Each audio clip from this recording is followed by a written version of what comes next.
여러분 반갑습니다.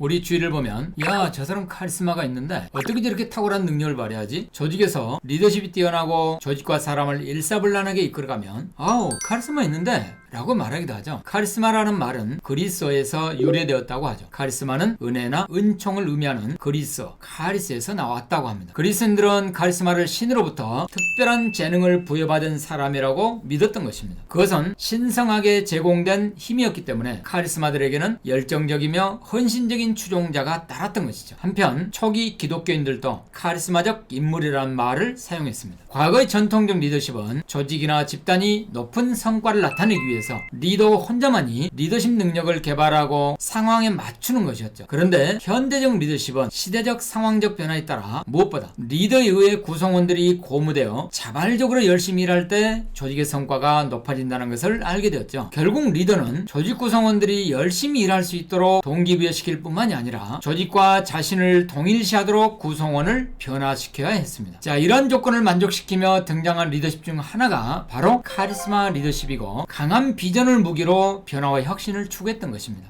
리더십 연구에서 컹고와 카눈고는 카리스마란 귀윈적 현상이라는 가정을 기본으로 카리스마 리더십을 주장했습니다. 귀윈적 현상이란 하위자, 즉 부하들은 리더의 행동을 관찰하여 리더에게 어떤 카리스마적 자질이 있다고 여기는 것입니다. 결국 그 자질을 보고 추종하는 것이죠. 그 카리스마 리더십은 부하들의 평가를 통해 리더의 어떤 특성이나 어떤 행동 유형이 있는지 결정된다고 볼 수 있죠. 이는 리더의 특성에만 근거하기보다는 리더의 속성과 신념, 또 가치관이나 또 부하들이 느끼는 감정 등 상호작용에 근거한다는 것입니다. 카리스마 귀인 이론에서는 카리스마가 일정한 사람들만이 발휘될 수 있는 리더십이라고 주장하기도 합니다. 카리스마는 기적을 행하거나 미래를 예언하는 능력과 같은 신이 부여하는 재능을 뜻하는 그리스어에 어원을 둔 신학적 개념이기도 합니다. 이후 카리스마 리더십은 여러 학자들에 의해 개념이 정립이 되는데 그것을 종합해보면 카리스마 리더십은 주어진 상황과 동떨어진 극단적인 비전을 제시하기도 하고 높은 위험과 정확한 상황 판단, 자신의 견해나 신념에 대한 확신을 가지고 구성원들에게 전달하는 리더십이라고 말할 수 있습니다. 스펜서에 의하면 카리스마는 지금까지 세 가지 의미로 사용된다고 주장합니다. 첫째로 카리스마는 리더의 초자연적 능력을 의미하고 그의 부하들에게 어떤 증표로서 천부적 능력을 갖고 있다고 보여지고 그를 따르는 부하들은 리더에 대한 믿음에 의해 리더에게 복종한다는 것입니다. 둘째로 카리스마는 집단이나 역할 또는 사물들의 신성한 속성을 의미합니다. 자, 신성한 속성이란 함부로 넘볼 수 없는 특징이나 성질을 갖고 있다는 것이죠. 셋째로 카리스마는 일상적이고 세속적인 의미에서 리더의 개성적 자질을 의미하기도 합니다. 카리스마 리더는 특별한 자신의 이미지를 구축하여 구성원들에게 강한 자신감을 보여주기도 하고 발전지향적인 태도를 취하는 역할 모델의 모습이기도 합니다. 역사 속에서 우리는 리더십 교훈의 역할 모델을 찾아 벤치마킹을 하죠. 특히 어렵고 힘들 때일수록 역사 속 인물들의 리더십을 벤치마킹하고 있잖아요. 그러면서 이순신 리더십, 세종 리더십, 징기스칸 리더십, 알렉산더 리더십, 세클탄 리더십이 필요하다고 말합니다. 성공적인 카리스마 리더로 메가더 장군의 신념과 용기의 리더십을 찾아볼 수 있는데요. 1903년에 임관한 메가더는 1차 세계대전 만렙인 1917년에